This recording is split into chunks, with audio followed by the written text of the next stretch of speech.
processo de número 2014/32, que se move contra o senhor Henry Kissinger, por infração aos códigos internacionais do Estatuto do Tribunal Militar Internacional de Nuremberg, de 8 de agosto de 1945, e confirmados pelas resoluções número 3 e 95 da Assembleia Geral das Nações Unidas, de 13 de fevereiro de 1946 e 11 de dezembro de 1946. A evicção por um ataque armado, a ocupação, os atos desumanos e ainda o crime de genocídio, como tal definido na Convenção de 1948 para a prevenção e repreensão do crime de genocídio, ainda que estes atos não constituam violação do direito interno no país onde foram cometidos. Terminadas as instruções, vamos iniciar os debates, com a palavra à equipe da defesa do réu, composta pelo senhor Edward K., Raymond Aron e Hans Morgenthau. Gostaria primeiramente de cumprimentar a juíza, o réu, o corpo de júris, enfim, como estudioso das ciências políticas e das relações que tangem o relacionamento internacional e a anarquia em que os países estão expostos, eu gostaria de defender nesse momento o réu, que é aqui nesse tribunal sumariamente acusado, e trazer à tona assuntos como sistema internacional. O que a gente entende como sistema internacional? Vemos então uma disposição de vários estados que prestam atenção entre si nas suas atitudes, financeiramente, economicamente, politicamente, que se consideram e que por uma questão de interesses incomuns acabam criando normas e atitudes para reger a sua forma de agir. No momento em que o nosso réu estava no governo dos Estados Unidos,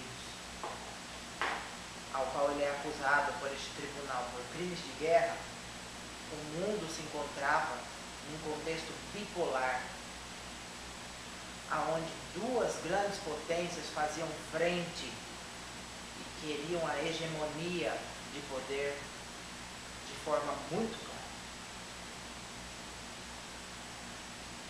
Será mesmo acusado por tentar manter a estabilidade de um sistema configurado, tendo os Estados Unidos como centro hegemônico, o Sr. Kissinger?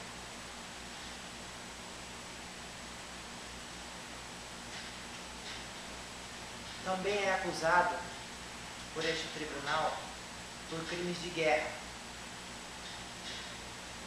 Coloco para vocês o seguinte: num sistema onde existem culturas diferentes e políticas diferentes, como é que pode deixar de existir uma relação de força entre esses estados? A briga armada, a agressão, a diferença de interesses, ela é presente nesses casos. E certas atitudes são necessárias para o mantimento da ordem e do sistema, como ele está posto. De acordo com essas vontades em comum, criam-se uma forma de se gerir esse sistema. Como a gente costuma dizer e espelhar, daí surge um direito internacional.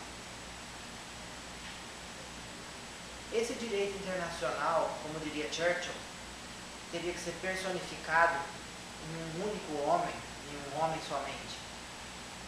Eu posso dizer então neste júri que o réu aqui acusado tinha tanto quanto ou mais poder que o governo dos Estados Unidos para ser acusado de tais barbáries? Em resumo, eu acho que como político, e como mantenedor dos estudos de ciência política, talvez eu tivesse tomado algumas atitudes em comunhão com o réu em questão. Agradeço. Vossa Excelência, gostaria antes de tudo de saudar os presentes e dizer que é com muito orgulho que, ao lado dos meus ilustríssimos companheiros, senhor Aron e senhor K., realizo minha parte da defesa. O réu Henry Kissinger foi por muitos anos um homem influente na condução da política externa norte-americana, tendo estado à frente de inúmeras operações, quando não ele próprio, seus intermediários por ordem dada. Peço que avalie minhas considerações levando em conta o mundo imperfeito como é, que resulta do encontro de forças inerentes à natureza humana. Acredito que nós temos, para melhorar o mundo, que trabalhar com essas forças e não contra elas. Senhores, a política é governada por leis objetivas, que são baseadas na natureza humana imutável e egoísta.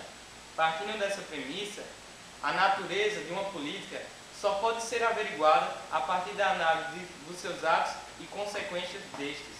O réu, quando estava na execução de seus atos, sem dúvida, esperava extrair os melhores resultados possíveis no campo político para o seu Estado. Visto que o interesse definido em termos de poder é a principal moldura da política internacional. Não devemos, nesse tribunal, nos atermos ou nos preocuparmos com motivos e preocupações de cunho ideológico. Isso cabe aos livros de história. O que devemos fazer é analisar as ações políticas tomadas pelo réu como um homem de Estado, ou seja, um homem que tem grandes responsabilidades sobre o seu encargo. Ilustríssimos, temos que ter consciência de que existe uma tensão inevitável entre o mandamento moral e a política de êxito. Logo, o indivíduo comum pode dizer que a justiça se faça e o mundo padeça, mas o Estado, e neste caso específico, o líder político do Estado, não podem dizer o mesmo, pois é das suas ações que dependem milhões de vidas. Mas reconheço que a prudência é sim uma das características da política de êxito. Então ela é necessária.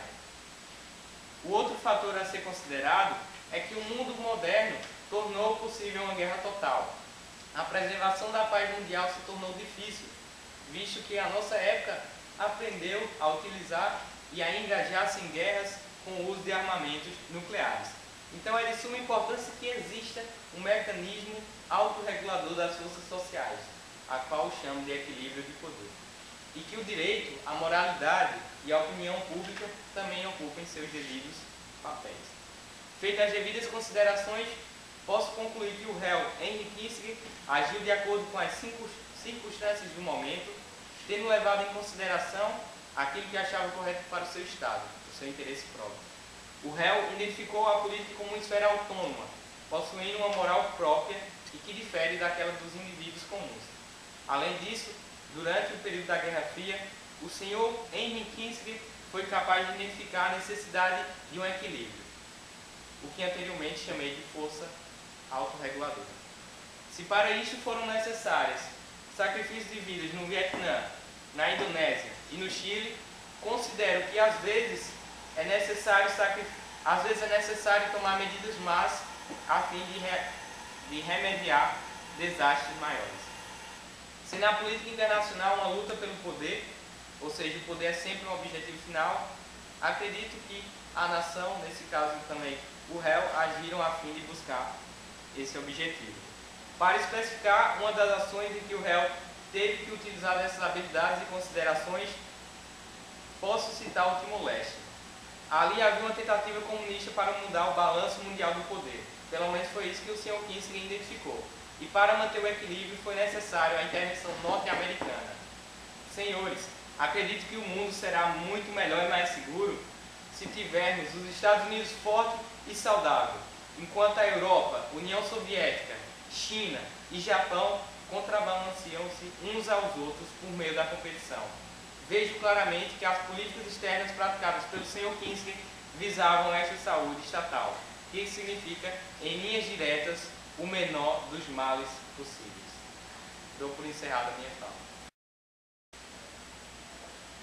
Vossa Excelência, senhor Henry Kissinger, divido a mesa hoje com figuras que muito respeito, para defender um homem que considero um dos mais virtuosos na política internacional nas últimas décadas. Pretendo ser breve e peço-lhes licença para ler o argumento que construí. Como todos sabem, vivemos uma guerra. A hostilidade velada da Guerra Fria não lhe diminuiu o impacto político. Afinal, não podemos definir política exclusivamente em termos de poder. Mas o poder é determinante quando tratamos de política.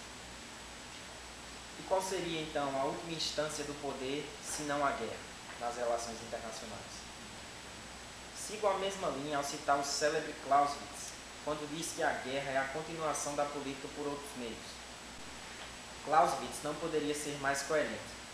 As batalhas do Vietnã, Camboja, Timor-Leste, ou mesmo a ameaça chilena, são amparadas por razões políticas de primeira importância para os Estados Unidos.